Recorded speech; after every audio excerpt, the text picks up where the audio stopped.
This is Trinity Storm and you are watching second part of What If Naruto travel back in time to save Uzumaki Clan. If you enjoyed this video, please like, share and subscribe to the channel. Now wasting no more time, let's start the story. Yamamoto turned to face Mito, who was sitting on the comfortable bed. She did appear to be old, as evidenced by the wrinkles on her face. Her sharp eyes still showed the fight in her, which was reassuring. The woman was overjoyed to see him and Kushina. The poor girl was surprised to see him and would have joked about Yamamoto being old if they hadn't been going to see Mito. In fact, Kushina was relieved because she couldn't understand why she couldn't stay with Mito from the beginning. It didn't matter anymore because Yamamoto had resolved the issue with the Hokage. "You're looking good all things considered," Yamamoto said, as Mito smiled at him. "I'm not too old to be completely bedridden, and I can still throw a mean punch when necessary," Mito replied, as Yamamoto smiled at her and the fact that she hadn't lost her infamous Uzumaki wit. Still, it was time to take things seriously. "How have things been going since Hiruzen became Hokage?" Yamamoto, his smile gone and a frown on his bearded face, inquired. "Bad.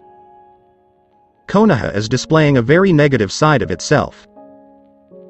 I'm afraid it'll only get worse after I'm gone," Mito replied, with Yamamoto nodding. "You've got no idea, Mito. I wish I could tell you the truth, but I'm afraid of what it would do to your heart," Yamamoto thought to himself. "Friends of the Uzumaki clan are becoming scarce in the populace. People I've met here, both civilians and shinobi, are either dead, on long-term missions, or have left Konoha because they see what I do.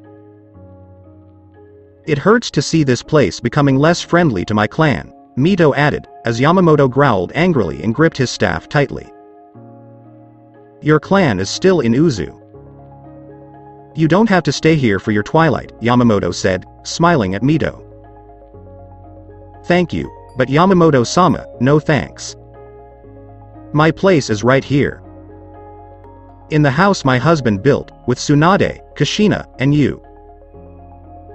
"The village we helped build," Mito replied, smiling slightly at the memory of Hashirama and his unwavering devotion to her. "When you die, I will have your body returned to Uzu to be buried with dignity." "You deserve that much," Yamamoto said, making Mito look slightly sad. "Not with my husband," Mito said, her tone matching her expression. "If the circumstances were different, I would agree that you should be buried here beside him, Mito. But in these dark times threatening our clan, I shudder to think what would happen to your remains if left here with those of questionable ethics," Yamamoto replied, with Mito flinching because she knew who he was referring to. "You're aware of something. Something you're too scared to tell me." Mito deduced with Yamamoto nodding, that you don't want Kushina or even Tsunade to hear just yet.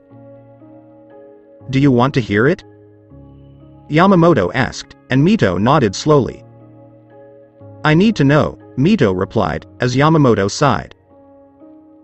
"Konoha tried to betray our clan not long ago after bringing Kushina here. We were attacked by shinobi from the other 4 villages who had joined forces against us. They used a pincer movement, with the main force attacking from the front and another team attacking from behind through one of the secret tunnels. Prior to the attacks, seals in key locations for detection and activating traps in specific areas were disabled or destroyed. The secret entrance into Uzu was the same one Jiraiya used, and few people outside of our clan were aware of it.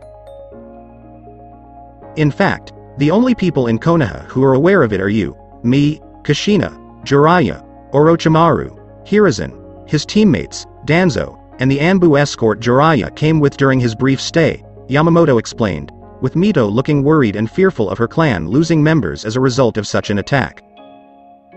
"Are there any casualties?" Mito inquired, as Yamamoto shook his head. "We're not on their side. We used the enemy's arrogance against them after I personally fixed, repaired, and enhanced all of the seals. We annihilated them all in a ruthless counterattack. No, Uzumaki did not die that day, Yamamoto stated emphatically. I trust you. But Hiruzen would never betray my husband. Tobirama is another option. Not the two senseis who taught him about the will of fire, Mito replied, shaking his head in disagreement. If the desire for power at any cost is strong enough, even fire can be corrupted. Hiruzen only wants one thing from our clan, and not in a direct way. You understand what I mean, Yamamoto replied, with Mito nodding. Kyuubi. He wants the Biju sealed inside of me, Mito said, knowing that Konoha coveted the strongest of all the Biju. And he intended to control Kushina covertly not long after you died. Tsunade would be kept away from her, and he would be able to manipulate things so that she considers Konoha to be her second home. Without the Uzumaki clan to return to, she would have had no say in leaving here, and even less when the Kyuubi is sealed inside of her once fully transferred over from you, Yamamoto said, as Mito sighed. How does this affect Konoha? For us? For the Uzumaki clan? Mito inquired, Yamamoto now looking at her with gentle eyes. If you mean me unleashing my fury on the entire village and burning it to the ground, I have no intention of doing such a drastic action. Yet. Yamamoto replied, with Mito smiling at him. Yamamoto-sama, you aren't immortal. You cannot live indefinitely. You can't keep defending me, Kushina, or anyone else in our clan forever, Mito countered, as Yamamoto smiled at her. That may be true, but that doesn't mean I can't remove the various entities in Konoha that pose a threat to our clan while I'm still alive, Yamamoto responded, Mito looking at him with knowing eyes. From what you were secretly implying, many would consider your words treasonous against Konoha, Mito said, Yamamoto's eyes narrowing. Considering Konoha's betrayal of our clan, it's more than justified. Yamamoto replied, turn around as fair play, knowing it was only fair to counter Konoha's actions with his own. I do not want Konoha to be destroyed. I don't want my husband's village to be lost forever because of our desire for vengeance, Mito said quietly, and Yamamoto nodded. The spirit of Konoha will live on. Those who would corrupt Hashirama's beliefs for their own selfish ends will perish, Yamamoto said, as Mito smiled at him again. You are not what you appear to be, Yamamoto-sama. I sensed it from you when you relinquished your power. There's a Shinigami inside of you, Mito remarked, having sensed it from him with her sensory abilities. And what does that tell you about me? Yamamoto asked, his gaze fixed on her. You are both Uzumaki Yamamoto and not Yamamoto at the same time. I've studied our relationship with the deity enough to know he did something to bring you back to this world, Mito speculated, with Yamamoto slowly nodding in agreement. Would you like to know the truth? The whole truth? Mito was thinking it over when Yamamoto asked. Explain everything to me slowly and carefully. If I cut you off, it's because what you were about to tell me is something even I shouldn't know, or shouldn't be said for others to hear, Mito replied, Yamamoto nodding.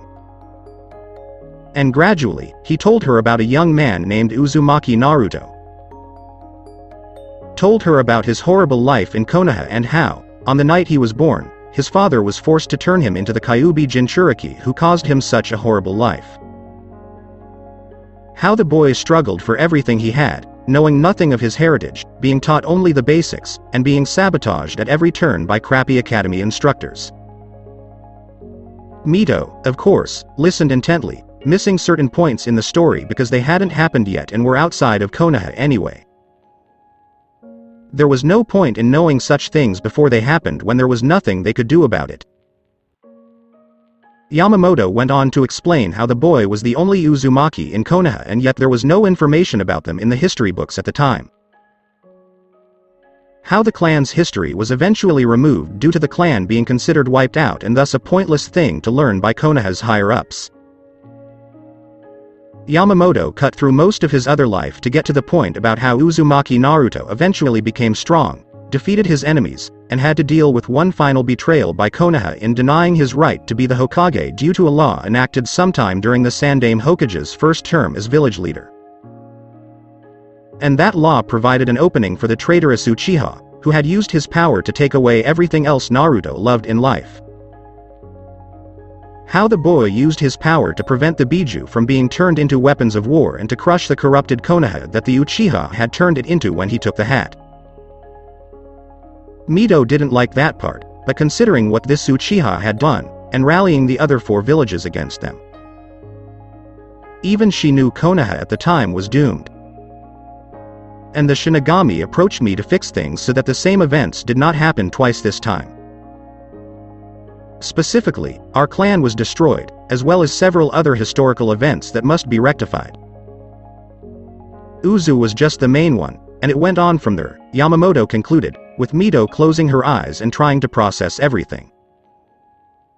I see. Konoha not only betrayed us, but they even went so far as to erase our existence from history. As if we didn't exist, Mito said quietly, while Yamamoto nodded. That was one of the reasons I was sent back. I had to stop such a thing from happening. It was regarded as the primary catalyst for the events that followed. I intend to use my time in this world to repair other times in history. Unfortunately, I have to wait until these events are about to occur before I can intervene, Yamamoto added, with Mito nodding. I comprehend. Yamamoto-sama, do what needs to be done. The future of our clan, and eventually the world, is in your hands, Mito said calmly, as Yamamoto smirked at her. This isn't the first time. I just need to live long enough to ensure that a sort of heir is born to carry on my work after I'm gone, Yamamoto replied before leaving the room. Konoha streets several days later. Kushina puffed out her cheeks as Yamamoto escorted her to the academy because Tsunade was on a mission with Jiraiya and Orochimaru. The Uzumaki girl didn't mind Yamamoto accompanying her, but she preferred her cousin Tsunade over him. Tsunade was a powerful, beautiful woman who could crush anyone with a single punch. As for old man Yamamoto, he was, well, old. Why do you have to walk with me to the academy, old man Yama? Kushina asked, as Yamamoto sighed at her childish behavior. In retrospect, he clearly inherited it from his previous lifetime. Because you were one of 3 members of the Uzumaki Clan in Konoha. It is my responsibility to watch over you until you are strong enough to walk to the academy on your own, Yamamoto explained as he walked and noticed some people were discreetly staring at them. Without a doubt, for being island foreigners from a clan outside of Konoha and, ironically, for being Jinchuriki. Not yet, at any rate. Kushina, on the other hand, didn't seem to notice because she was busy puffing out her cheeks and staring up at him over his words. I'm not a wimp. I'm plenty strong. Childishly protested Kushina, which made Yamamoto chuckle despite everything. I'm sure you're Kushina, but you're also a child.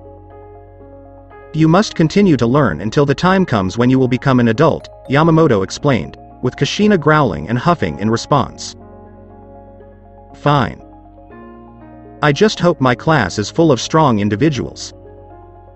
That way, when I beat them all up, I'll be considered the strongest in my class. Kushina declared passionately, fire in her eyes.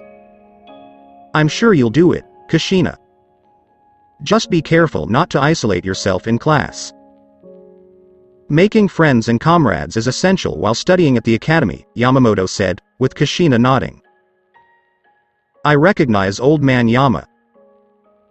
But it won't be the same as back home, Kushina replied sadly, as Yamamoto laughed again. Don't be concerned, Kushina.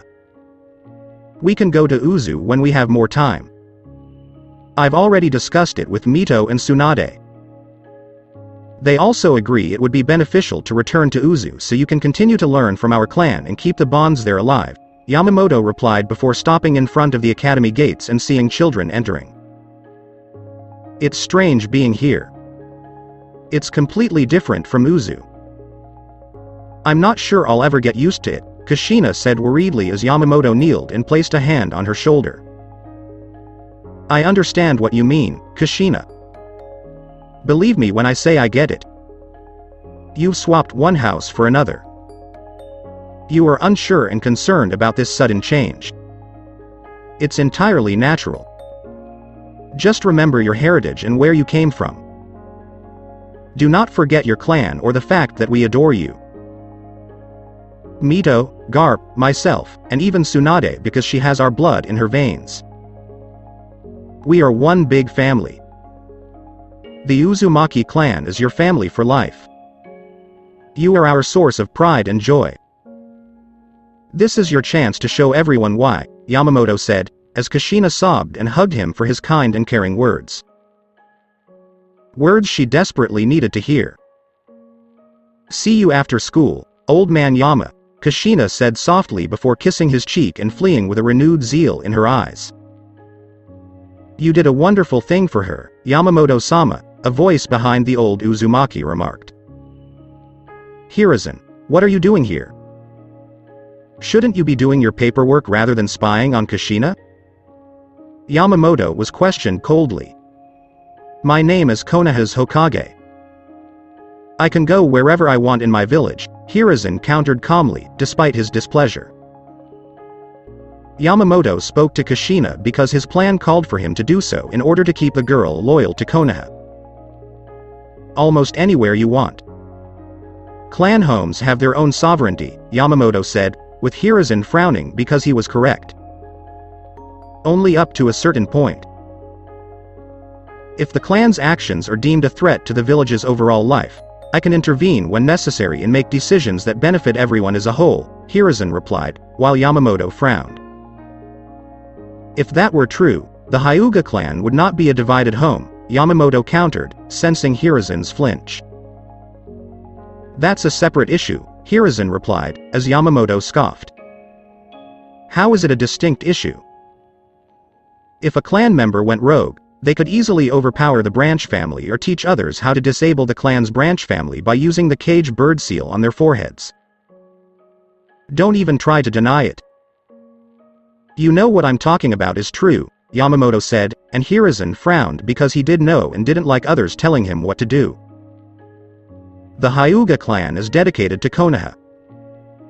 None of their members would dare to betray it for any reason, Hiruzen countered, as Yamamoto turned to stare at him with cold eyes.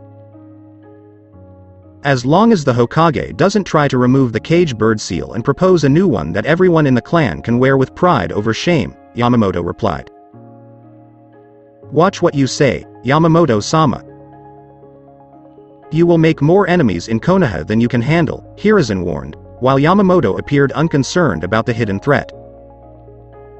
My enemies are those who seek the destruction or enslavement of the Uzumaki clan, Yamamoto replied before beginning to walk away from Hiruzen with a knowing, you are one of my enemies, look. He is aware. Somehow he knows, Hiruzen wondered as he watched the older man walk away from him. Are you making preparations on your end, Hiruzen? Asked Danzo, who appeared beside his rival, who was deep in thought. Yes. I spoke with Jiraiya about an hour ago. His spy network is prepared to inform our adversaries about the mission. It can't be traced back to us, Hiruzen replied after a brief moment to recall what Danzo was referring to regarding the one mission he was interested in. Good. I've made certain that Orochimaru will be in the village at the specified time. As long as our intended target is still in place and everything stays on schedule, Danzo said coldly. He'll be Danzo. He and his entire team will be killed. Naturally, for the benefit of Konoha. Tsunade will be disappointed, though, Hiruzen replied as Danzo scoffed. Senju or not, the boy, like Tsunade, is a tool. All must be sacrificed for the sake of Konoha, Danzo observed, mentally adding, except myself, to that sentence. Be careful, Danzo. I might send you on an important mission where you don't return, Hiruzen said, as Danzo scowled even more. Not likely, Hiruzen. I, too, am a tool handler. A user of a weapon. Such things do not affect us. We shape and break tools or weapons as we see fit. Everyone around us is a disposable resource for the greater good. The only difference between us, my friend, is that I can admit my feelings on the subject, Danzo countered as Hiruzen turned to face him. Unlike you, Danzo, I try to show some respect to those I have sent to their deaths. No, you do not. That's why I'm Hokage and you're not. Hiruzen fired back, with Danzo snarling at him. I still think Tobirama made a bad choice, Danzo said, smirking. Given that it was the three of us that day, I think your opinion on the matter is rather biased, Hiruzen countered before walking away. A week later, with Yamamoto 1. Yamamoto was drinking some soothing tea in a local bar when he noticed the boy and his team enter. He could see why Tsunade thought his old self resembled her younger brother. The similarities were so striking that you'd think the boy and Uzumaki Naruto were brothers if they were in the same room at the same age. According to Yamamoto's observations of the boy, Senju Nawaki had the same shapely face as Uzumaki Naruto at that age, as well as the same personality when he was with his team. For a brief moment, the old man believed his future self had been born ahead of schedule, but quickly dismissed that thought. He also realized that this was a very rare and golden opportunity for him to stick it to Hiruzen once more, along with the other higher-ups who were supporting the Hokage's less than pleasant actions.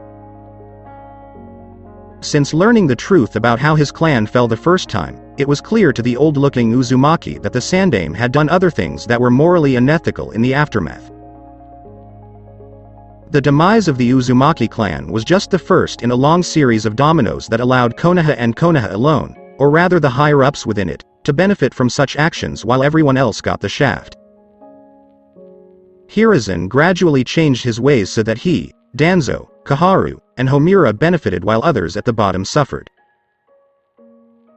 Jiraiya and Orochimaru, to be specific, with the former being too damn loyal to fight back and the latter going rogue to plot revenge as his mentor, discovering the unethical experiments he, hypocritically, supported. Yamamoto realized at this point that Senju Nawaki's death was the next domino Hiruzen was attempting to topple. Yamamoto knew everything about the boy's death when he was a full-grown Uzumaki Naruto, and how Nawaki was murdered the day after his birthday. Yamamoto knew the boy's birthday was yesterday because he was there to give him a beginner's guidebook on Fuinjutsu and saw Tsunade give him the curse necklace. Tsunade believed she was responsible for the boy's death in the future, along with her future lover Dan, after she gave it to him. Yamamoto made a mental note to step in if this happened again. I can't believe I'm going on a mission later today. I just turned 12 yesterday. Exclaimed Nawaki after his friends had left and he knelt in front of Yamamoto to express his own displeasure with the situation. I know. It happened to me on several occasions when I was a young lad. Still, it demonstrates the responsibilities that ninja like us must bear regardless of the special events in our lives. Your enemies don't care if your birthday was today, yesterday, or even tomorrow. They will only want to see you die and your loved ones suffer as a result. Your sister and your grandmother, Yamamoto replied, as Nawaki sighed. Yeah. Yamamoto-sama, I believe you are correct. According to what the Hokage said, the mission should be simple. A quick snatch and grab of documents vital to Konoha and the war ending sooner, Nawaki said, having previously heard of Yamamoto and seen how he interacted with others in Konoha. The man was not to be disrespected, and Nawaki had no plans to do so. Nawaki, never assume anything. When I was a few years older than you, I had several easy missions assigned to me. They turned out to be far more complicated and dangerous than my team had anticipated. Always be aware of your surroundings and, regardless of rank, take any mission outside these walls seriously. Your C mission can easily become an A, if not AS mission. Especially during wartime, Yamamoto explained before flicking the boy in the brow with his index and middle fingers. Ow. Okay, okay. I understand. There's no need to be mean, old man Yama, whined Nawaki, as Yamamoto smirked at him. If I wanted to be mean, little Nawaki, I'd tell your sister you were in the hot springs earlier peeping on women out of not-so-innocent curiosity, Yamamoto remarked, and Nawaki blushed at the thought of his sister knowing. Okay. That is correct. There's no need to involve big sis. She's been practicing some super-strength technique Grandma Mito knows. I don't want to be her punching bag or living test dummy, pleaded Nawaki, knowing his sister would beat the pervert out of him. Well done, lad. Now, hurry up and meet your team. And remember what I said about your surroundings, Yamamoto said, as Nawaki nodded and left to complete his mission. Yamamoto frowned as the boy left the bar, knowing that simple words of wisdom would not be enough to ensure Nawaki returned to Konoha alive and in one piece. If he truly wanted to ensure the Senju clan's future and Tsunade's mental stability, he would stay in Konoha. It was better for Konoha overall to have her in Konoha rather than drinking and gambling outside of the village for years on end, her skills deteriorating with each passing day. To keep Shizune alive, he'd have to do something quietly to prevent the boy's death and the death of Tsunade's lover. Nawaki a little later. The youngster was terrified. He had every reason to be scared. Senju Nawaki had just survived a near-fatal encounter with a trap set to kill him and his team on this seemingly simple mission to retrieve documents. First and foremost, the documents themselves are forged. Second, his team is ambushed by 7 Iwanin who are determined to wipe out the Senju bloodline. Finally, Nawaki barely escaped the explosive trap that was set for them if things got that far. Nawaki knew that if he hadn't heeded Yamamoto's advice, he would be dead right now, unrecognizable except for the necklace Tsunade had given him. But his and his team's luck prevailed. Even more so after all 7 Iwanin were killed soon after Uzumaki Yamamoto's surprise appearance. The old man had his sword drawn and killed his enemies without hesitation or mercy, then sheathed his weapon before giving Nawaki a once-over. Before slamming the boy's fist into the ground. Didn't you hear what I said earlier? You would have died if I had arrived even 1 minute late. Or possibly severely injured with a near-fatal injury. Of course, it would have made you realize how important your surroundings are when on a mission. Exclaimed Yamamoto angrily, while inwardly happy the boy and his team made it out alive. A little battered, but still alive and well, with fully functional limbs and other body parts. Ow. I did. We did. If I hadn't been paying attention to my surroundings, that trap back there would have killed us. As you mentioned earlier, Nawaki said, holding his head after Yamamoto's hit. Had you paid close attention to your surroundings, you would have detected the 7 Iwanin waiting for the trap they set to be sprung.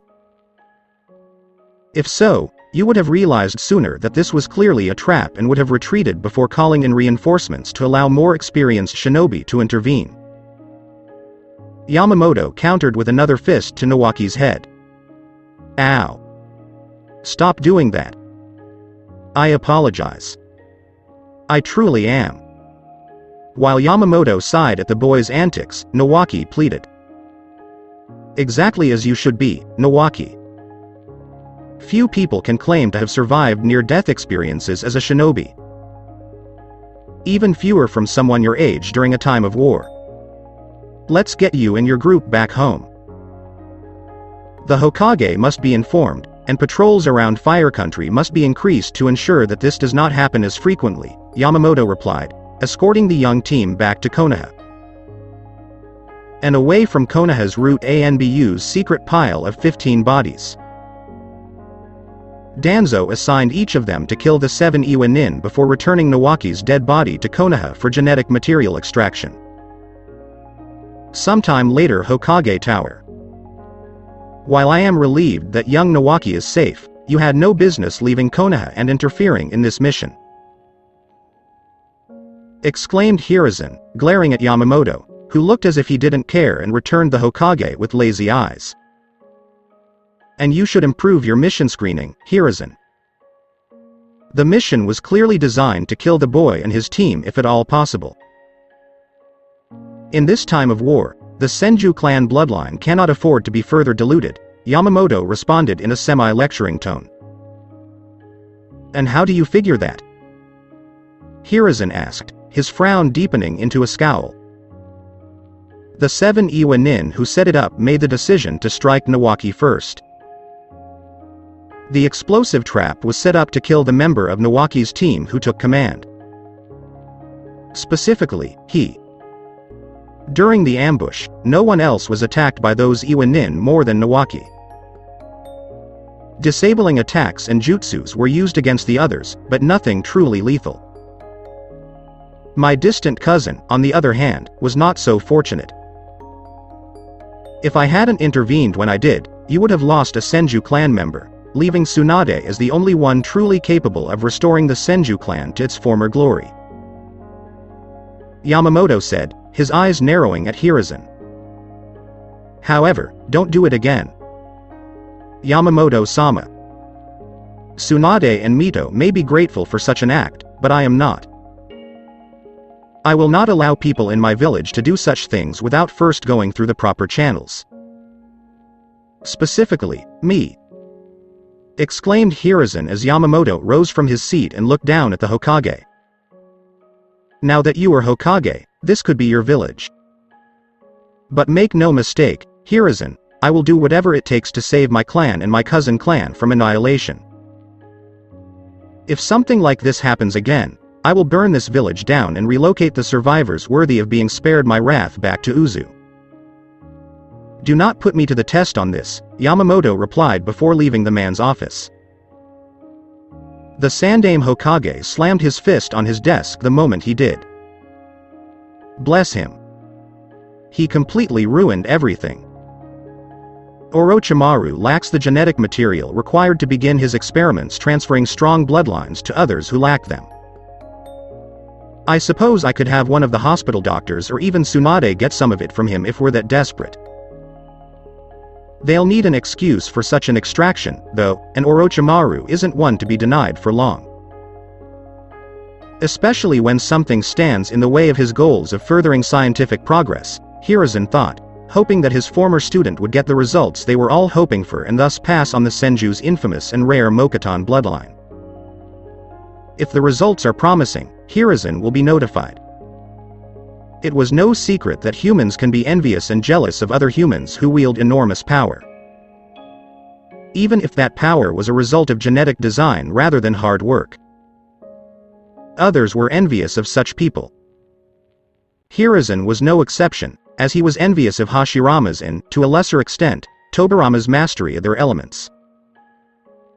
More so with Hashirama than Tobirama because the former could do things that no one else, even within the Senju clan, could.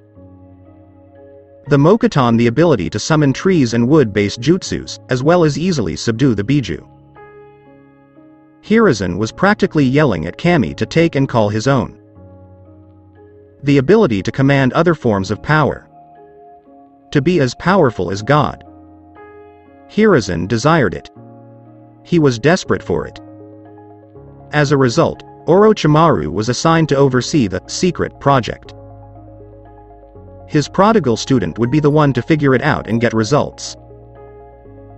Tsunade would never agree to it because her family is being, secretly, used for it. Not to mention that she chose the medical field over the scientific.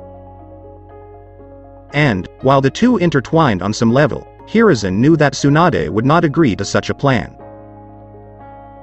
Even from a medical standpoint, because of the ethics involved, most people die in agony as their bodies reject the bloodlines inserted into them. Jiraiya couldn't do it because it wasn't his area of expertise, and Spy Master was more interested in spying on beautiful women in hot springs for his research than in finding ways to transfer bloodlines to others. Not to mention that the man had the attention span of a fish the moment a woman with a nice figure walked into the room, and Hiruzen knew Jiraiya would practically demand an all-female staff to assist him if he was even remotely interested in such things. My root team I sent to retrieve the Senju brat's body were killed, Danzo said from the shadows, frowning. He's got us. I'm not sure how, but Yamamoto is on to us, Hiruzen said, frowning. We should get rid of him right away. He's a threat to Konoha and our future prosperity, Danzo declared emphatically. Agreed. But not right now. Not until Kushina has her Kyuubi transferred to her. Any sooner, and we risk all three going to Uzu and the Uzumaki clan closing itself off with the most powerful of all the Biju in their village, Hiruzen replied, while Danzo scowled, knowing full well the Hokage was correct. I've had some root Anbu watching him since he arrived here in Konoha to oversee the transfer from Mito to Kushina. So far, he hasn't met with anyone who knows about our plans to become the dominant power among the 5 shinobi villages, Danzo said, as Hiruzen frowned. Yet he was aware of our plan to assassinate Nawaki. That the mission the boy was assigned to was a setup. One we let unfold and secretly helped along, Hiruzen observed, while Danzo was perplexed. A puzzle to be sure, Danzo added, with Hiruzen frowning. For the time being, Danzo, just keep an eye on Yamamoto. In this case, the real problem with obtaining genetic materials from our prime candidate is only a minor setback. We can always set another trap for Nawaki or use another covert method to get what we want from him in the future. It won't be easy, but the things we want in life are usually difficult to obtain, Hiruzen said as Danzo nodded and exited through the shadows of the room. Room of Uzumaki Mito. You saved my grandson's life. Thank you very much, Yamamoto-sama. I don't believe I could bear such a setback at this point in my life, Mito remarked, while Yamamoto nodded, knowing she loved her grandchildren and wanted them to reach their full potential. It was a privilege, Mito-sama. The boy has spirit, and he should be allowed to develop it in the coming years, Yamamoto responded before his demeanor became more serious. However, that is not everything you wish to tell me about this matter, Mito added seriously as she sensed his emotions becoming more negative. Mito-sama had poisonous roots waiting for me. They were expecting the boy to be killed, Mito frowned as Yamamoto whispered. They'd never do something like that. Even Danzo and Hiruzen would not go so far as to murder their 2 sensei's grandson. Yamamoto shook his head as Mito countered. When it comes to power, personal ties have little strength against greed and ambition for achieving desired goals, Yamamoto responded. I see. I'll talk to Nawaki about increasing his training regimen. Tsunade is the same way. This will not happen again while I am still alive, Mito remarked as she noticed Yamamoto looking at her with sad eyes. I'm sorry to disappoint you, Mito-sama, but given how I prevented this moment in time from occurring, chances are they'll wait just that long before trying again. My only piece of advice is to keep living. The longer you live, the more likely it is that Nawaki and Tsunade will become strong enough to repel such an attempt in the future, Mito nodded as Yamamoto spoke. After I die, I need you to do something for me. It has something to do with the Uzumaki Shrine. The person in possession of the Shinigami masks, Yamamoto nodded because he could easily make the arrangements with Garp, and Mito replied before she told him what to do. They didn't want to put such powerful items in the hands of people who betray their closest friends for power. Several years later, Konoha meeting room. Hokage-sama, we need these medic nins in the field. Instead of the usual 3 nin teams, the teams should be reorganized to have 4 nins per team. If that isn't possible, at least one of the 3 should be a medic nin. Consider how many lives we could save if we reduced the fatality rate. Tsunade exclaimed as she saw Hiruzen in front of her, flanked by Hokage and Homura. Not far away, Uzumaki Yamamoto, the Uzumaki clan representative now that Mito had died of old age, cast a glance at her. She had, of course, successfully transferred the Kyuubi to Kushina in secret and under the watchful eye of history's oldest Uzumaki. Kushina was devastated when she learned what she would have to become after hearing stories about how other Jinchuriki from the 4 shinobi villages were mistreated when they weren't used as weapons. How they were all shunned by their villages, with some even attempting to kill them for it. Yamamoto and Mito had comforted the girl, telling her it was okay to be upset and not to worry because she still had the Uzumaki clan in Uzu. Not to mention Tsunade and Nawaki, members of their cousin clan. Fortunately, only a few people outside the clan are aware of the truth. Apart from myself, Tsunade, and Nawaki. Only the 3 people in front of us, Danzo and Jiraiya, are aware of the truth. Hiruzen may have told Orochimaru as a forewarning in case the snake attacked her again in the future. Of course, I'm being overly optimistic here. Danzo most likely told his most trusted of Rutanin about Kushina, and I wouldn't be surprised if Homura or Kaharu told it to someone they knew would keep it a secret but still despise Kushina. We're slowly sowing seeds of distrust and dislike among the higher-ups in order to make things difficult for the Uzumaki clan when we ask Kushina to return to Uzu for visits, Yamamoto thought as he gave Tsunade a supportive nod to her idea. We can't do it right now, Tsunade. We are still at odds with Iwa and Kumo. Kiri may have backed down for the time being, and Suna is considering a total ceasefire due to the changing political climate in Wind Country. However, we do not have the time or financial resources to fund such a project. We have no way of properly training medic nins for the field or configuring them for deployment once we have done so. When the war is over, the option to fund the project will be reopened, and it will be carried out when the time is right. Not at first, Hiruzen replied, while Tsunade looked angry and surprised that the Hokage, her sensei, would say no to this idea.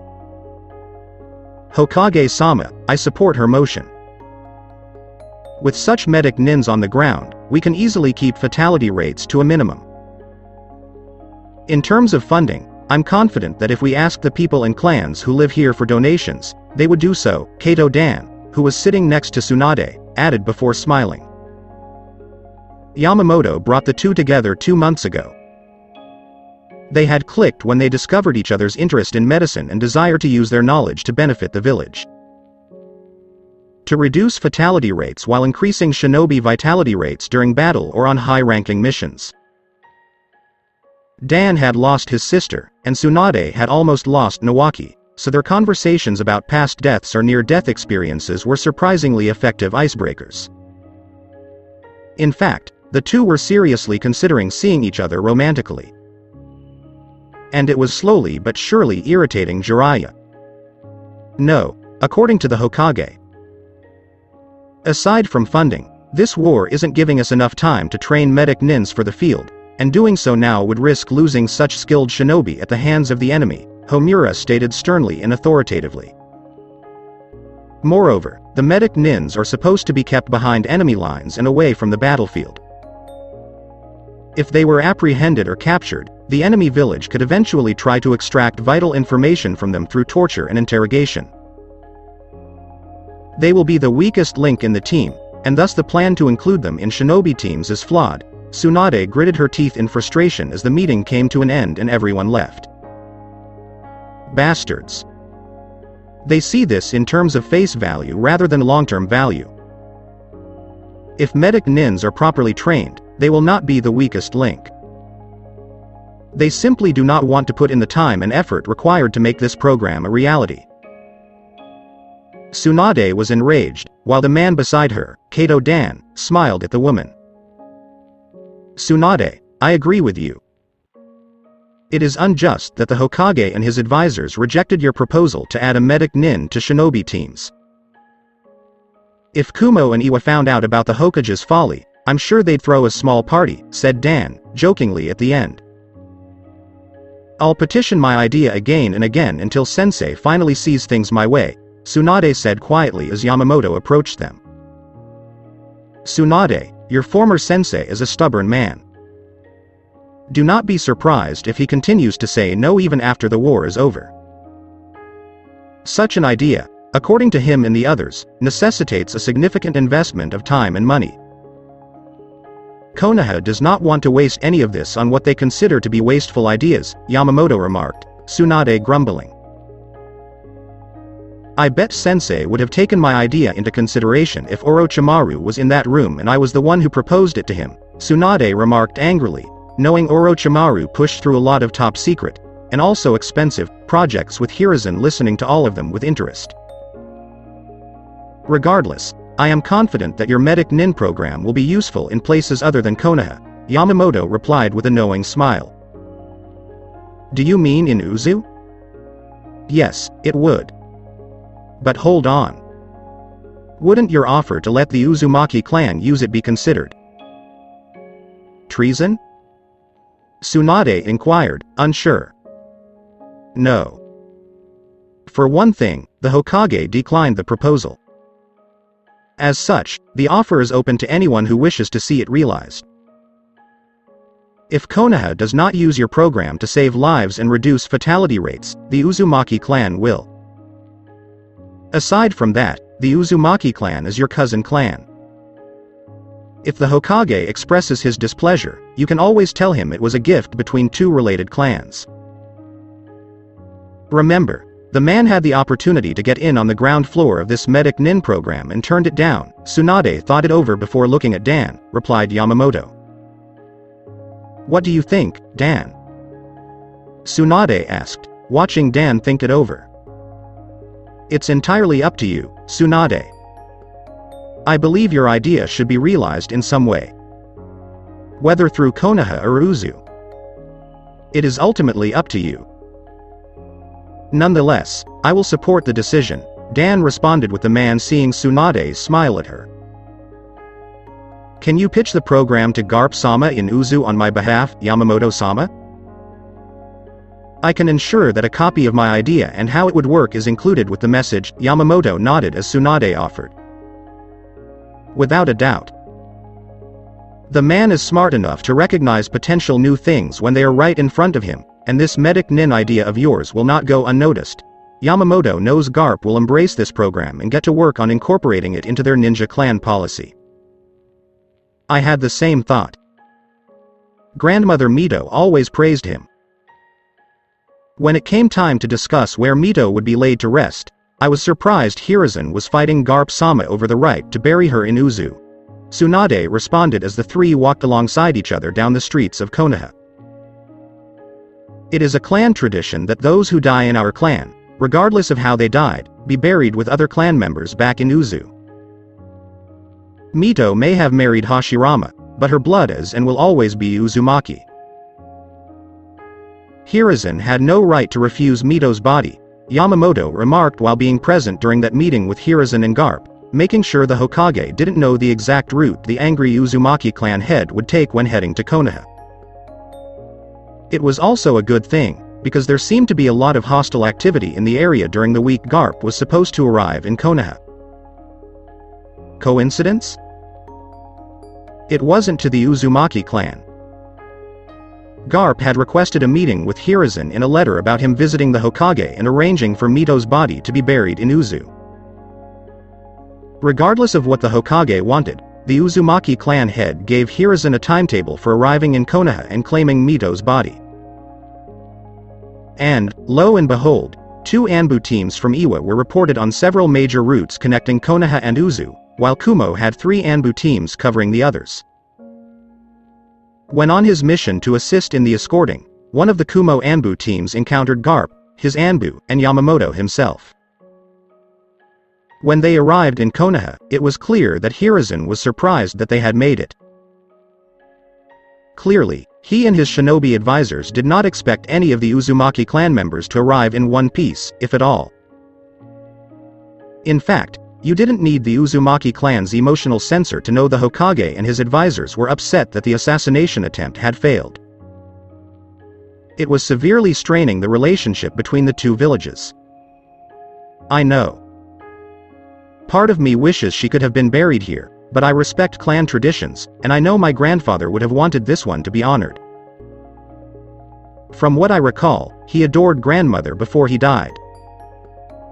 Great-uncle Tobirama referred to him as a hopeless romantic idiot. Tsunade smiled as she said this. He worked hard for the right to marry her. Especially after the beating I gave Hashirama the day he asked Mito for her hand in marriage and was willing to do anything to marry her. The brat had the audacity to say that to me, Yamamoto remarked, because the Shinigami had given him memories of the previous Uzumaki Yamamoto before him.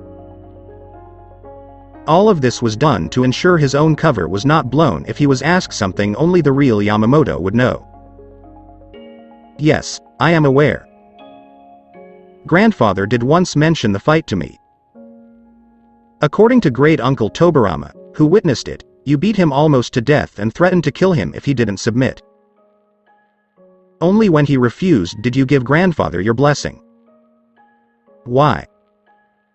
Tsunade was questioned because she never found out why Yamamoto gave his blessing when her grandfather had clearly lost the fight. Because Hashirama would not go down no matter how badly I beat him. I could see it in his eyes at the end. He loved Mito with all his heart, courage, and conviction. Your grandfather was willing to die for Mito, even if it meant never marrying her if I had struck her. I saw a man who was willing to face death for a member of our clan. That alone made him deserving. A lesser man, or anyone who claimed to love her, would have surrendered and given up the fight. That day, Hashirama proved his worth. Anyone who lays down and submits to the enemy when the ones they love are in danger in some way is not worthy in my opinion. If you want to be with the person you love, you must fight for them with everything you have. Whether you win or lose, Yamamoto replied, recalling his days as Uzumaki Naruto and a certain Hyuga girl who fought for him when pain attacked. The thought of the man, who was no doubt a child living among his fellow kin in Uzu, made the old Uzumaki think of Aim's other two orphans. Yahiko and Konan. Those two were almost certainly in need of assistance right now, or would be in need of assistance soon. He'd go to Aim's location, or at least the area around Aim, in order to find the two and bring them to Uzu. Uzumaki Naruto had traveled to Aim in his previous life while in hiding to pay his respects to the three orphans who had suffered so much during their childhood. While the layout around Aim had changed, Yamamoto was confident he could find Konan and Yahiko before they were lost to the war. His thoughts were interrupted when an Anbu appeared in front of the three of them and respectfully bowed. Yamamoto-sama. Tsunade-sama. The Hokage has immediately requested your presence before vanishing, the Anbu said. It must be serious to get the two of you involved, Dan remarked, knowing that the old Uzumaki in front of them was a legend in his own right, and Tsunade herself for her own shinobi experience. Clearly. I'm curious what he wants, Yamamoto shrugged as he questioned Tsunade. We'll find out soon enough, Yamamoto replied as he walked toward the Hokage Tower. Will we see each other again after this meeting? Tsunade was blushing as Dan asked with a smile on his face. You can count on it. As long as the mission does not require immediate deployment, Tsunade replied, and Dan nodded with a sad smile. If that's the case, I understand. Just return safely. Dan said this before kissing her and leaving for his house. What a wonderful man. Was this how Mito felt when she was with her grandfather? Or did it work the other way around? Tsunade had little knowledge of her parents' romantic life because her parents had kept it hidden from her. Tsunade believed she was more like her grandparents than her parents when it came to dealing with various emotional situations. At least her brother Nawaki didn't act like a pervert like Jiraiya did when she overheard the man attempting to persuade the Senju male to assist with peeping on all of the women in the hot spring. Tsunade would have bashed both of their heads in if Nawaki had refused to help Jiraiya and walked away. She was proud of her little brother for resisting. At least until Nawaki basically told him all he had to do was imagine a hot woman of his choice naked in the safety of his head. Nude women in your mind were apparently safer to see than naked women outside, and not even angry women could take that away from him. He also spoke with such pride in his voice. On principle alone, she almost didn't have the guts to beat the crap out of her little brother later that day. Almost. In any case, she put those personal thoughts aside and went into the Hokage's office with Yamamoto to see the Sandaime Hokage. When the two ninja entered the Hokage's office, they saw Hiruzen, Orochimaru, Danzo, Jiraiya, Kaharu, and Homura waiting for them. They were all very serious and knew this was something that needed their full attention. Yamamoto despised Hiruzen and those inside the room without Tsunade right now, but the Konoha he was fighting for needed him, as did the people Uzumaki Naruto would one day call friends when he was born. "What's the mission?" Tsunade asked, ignoring Jiraiya's glare for a split second, though Yamamoto made a mental note to smack the man around for it. "You, Jiraiya, and Orochimaru will travel to AIM. Thanks to Jiraiya's spy network, a small contingent of both Iwa and Kumo Nin was spotted in the area. I believe our adversaries are attempting to curry favor with its leader, Hanzo, the salamander of AIM. No doubt to aid in their plan to attack us from our back flank. We need an alliance with AIM to cause the opposite effect on our enemies. You three will go there to demonstrate to Hanzo why you are my students and Konoha's strength. If you impress him enough with your abilities, I am confident he will choose us over Kumo or Iwa." Yamamoto narrowed his eyes as Hiruzen spoke. "And what brings me here, Hiruzen? Your Anbu stated that you requested both me and Tsunade for this meeting."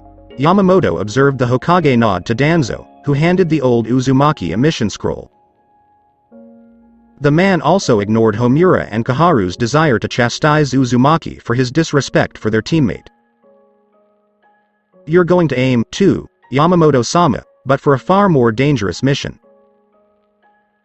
You are going to kill Hanzo and his supporters if my students fail to meet Hanzo's expectations and he decides to side with our enemies." Yamamoto scowled slightly as he replied to Hiruzen, as this mission given to him was extremely fishy for his tastes. "Why are you sending me? Why not dispatch Danzo? Or perhaps a group of highly trained Anbu?" Yamamoto was perplexed because he knew Hiruzen well enough to know that sending someone of his caliber was excessive. It was the equivalent of sending a fully trained Jinchuriki with complete control over the Biju's power to fight an infant barely able to walk. "Are you questioning Hokage orders Sama's regarding this mission, Yamamoto-sama?" Homura asked, disapprovingly.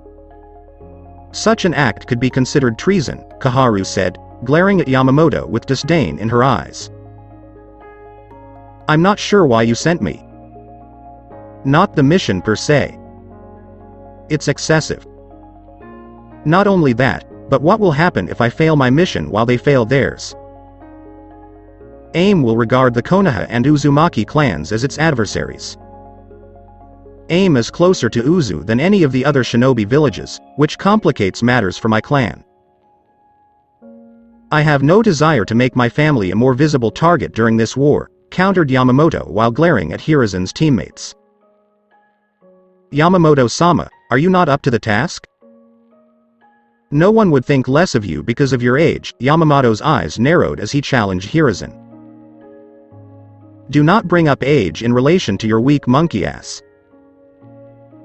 Even now, I have more than enough strength to flatten this village into nothingness if I took on everyone in this room." Yamamoto flexed his spiritual pressure on the people in the room, reminding them all that he was far from weak.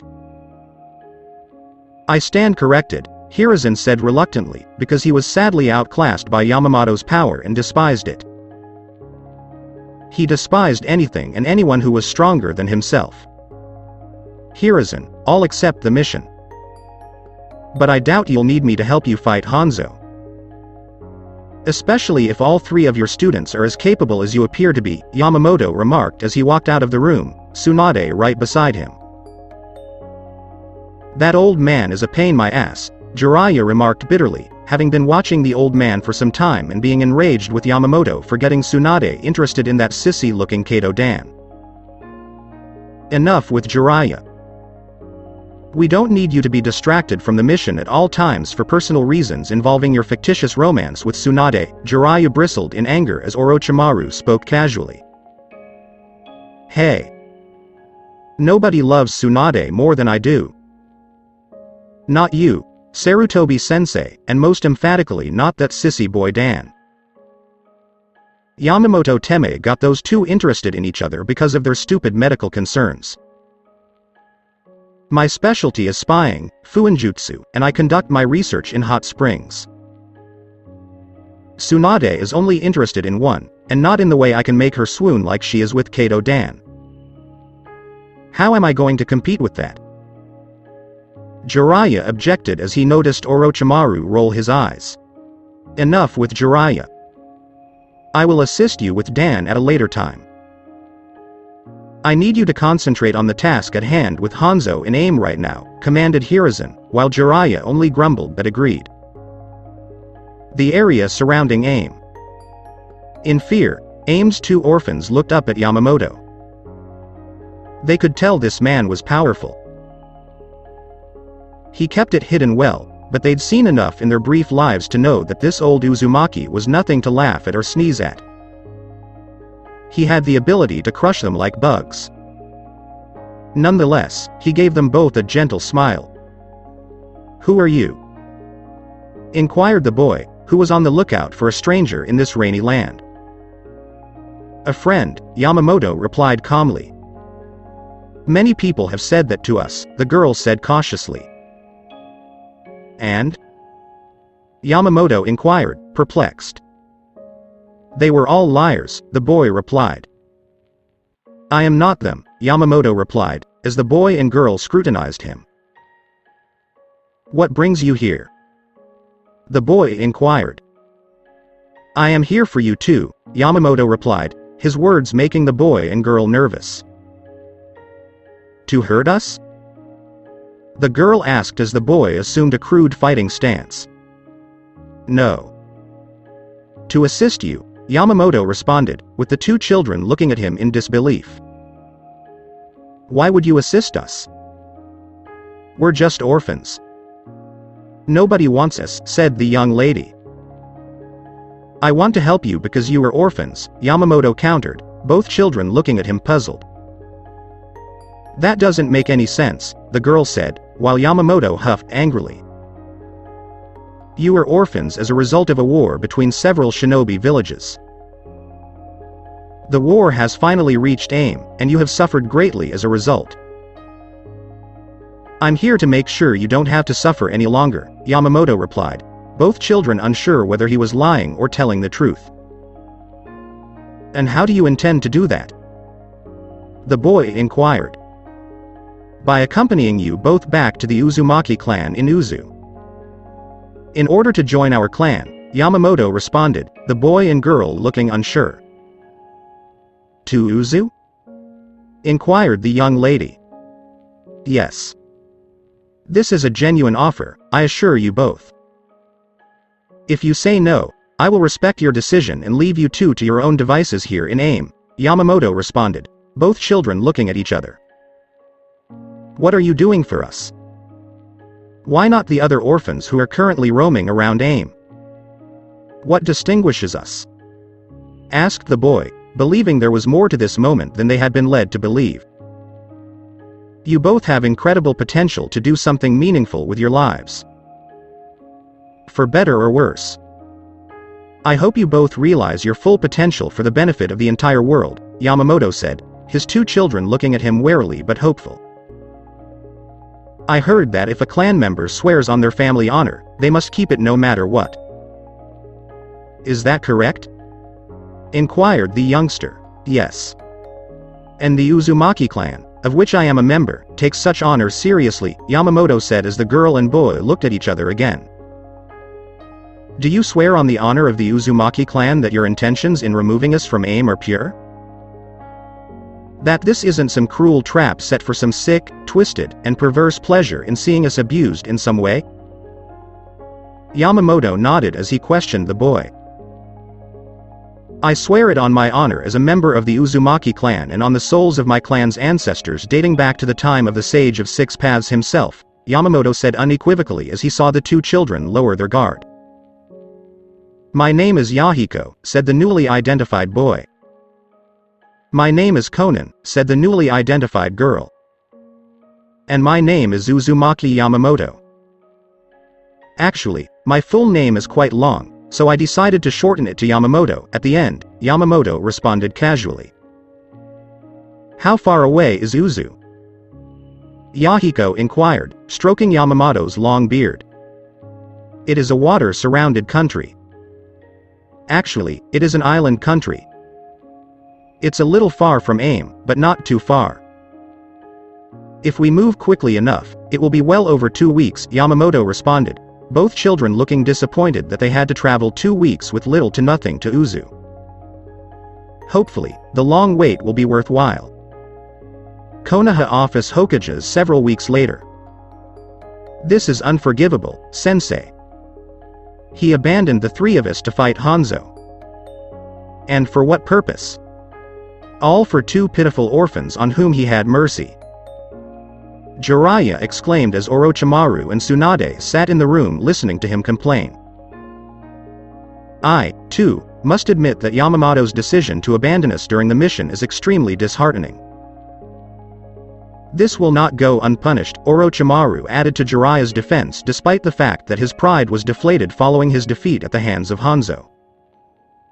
Oh, get your act together. Congratulations, both of you. Yamamoto-sama should never have agreed to join us in the first place. His presence was unnecessary, as you 3 are well aware, Tsunade responded as she observed the 2 men in the room attempting to have their sensei tend to their egos. You wouldn't say something like that if Hanzo had killed one of us or was about to kill you. What if your beloved Dan or Nawaki was present? And Hanzo murdered them? Would you then defend him? Jiraiya inquired before being knocked down by Tsunade's fist to his face. First and foremost, do not ever speak to me in that manner about Dan or Nawaki again. Second, they weren't on our team, and Yamamoto-sama was well aware of this when he arrived for the mission briefing. Third, I'm sure Yamamoto-sama would never have let it get that far with us dying. He clearly believed in us to finish the job with Hanzo, whether we won or lost our fight. Finally, Yamamoto provided a home for 2 orphans who had suffered during the war, in part due to the US, in Uzu. You should respect him for his loving gesture. Tsunade said as she noticed Jiraiya on the ground. Unfortunately, she has a point, Jiraiya, Hiruzen thought, knowing that his student deserved that hit no matter how much he wanted to chastise Tsunade for it. Returning to the subject at hand, Sensei. Will you punish Yamamoto-sama for abandoning his mission in AIM? Curiously questioned Orochimaru.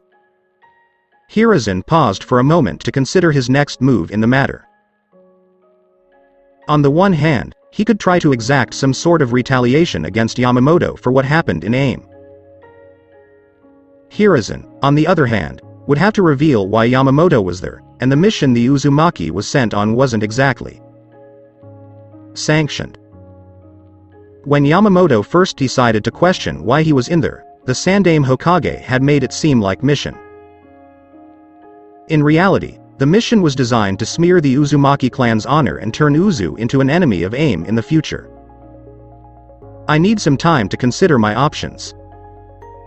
The Uzumaki clan will undoubtedly oppose me on this, knowing what Yamamoto did when bringing the orphans to Uzu. With things already strained between us, I'm not sure if punishing Yamamoto would be beneficial to us right now. Hiruzen stated that he needed to consult with Danzo, Homura, and Kaharu before making a decision. When Hiruzen saw Tsunade nod and leave, he noticed Orochimaru do the same, giving the Hokage a knowing look before leaving the office. This, of course, left Jiraiya, who had only just gotten off the ground. I want that sissy boy Kato Dan dead, Jiraiya said tactfully, raising an eyebrow at Hiruzen. The one you keep saying Tsunade is seeing romantically? Hiruzen asked, as Jiraiya nodded. I'm sure she is. Or, at the very least, it will be soon. It's not fair that she's getting all lovey-dovey with the guy. I've admired Tsunade since we were children. But she rejects me because I'm a skinny, bleeding heart. Idiot. He's going to ruin her. We must remove him from the village in Tsunade's heart before he has the opportunity. Jiraiya yelled angrily at his former sensei. Tsunade will undoubtedly be devastated if Dan is killed by Jiraiya. What about her feelings on the subject? Jiraiya, she will not be so emotionally vulnerable that your advances will be accepted, Jiraiya scoffed as Hiruzen questioned him. Tsunade is unsure of what she desires. Dan is not someone she needs in her life. She requires a man like me. Like me, he's a manly man. Someone who can meet all of her needs. I just need to show her the cold, hard, painful truth, which I won't be able to do unless Dan is removed from the picture, Jiraiya countered, while Hiruzen sighed. And what if the two getting together helps produce children to carry on the Senju clan line? Hiruzen wondered before Jiraiya glared at him with surprising anger. Nobody else is allowed to get Tsunade pregnant except me. Understand me, sensei? Dan, not so. Not you, Orochimaru. Not some random guy on the street hoping to get lucky. Me. Jiraiya exclaimed with a crazed look in his eyes. Jiraiya, I'll look into it. We may be able to use some missions for what you have in mind. I'll have to look through them to find the most promising solution to your love-life problem, Hiruzen replied, while Jiraiya simply nodded before exiting through the window. Tsunade is entirely mine. Nobody can stop me from swooping down and claiming my Heim. Neither Dan nor that old geezer Yamamoto. He was the one who connected Tsunade and Dan. I have to make sure he doesn't interfere with my plans to rip them apart. Jiraiya exclaimed angrily at the prospect of Dan and Tsunade having a happy life together.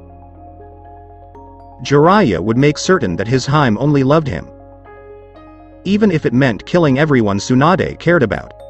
So that's it for today. I hope you guys enjoyed it. Don't forget to like, share and subscribe to the channel for more awesome stories like this. Thank you. See you all in my next video.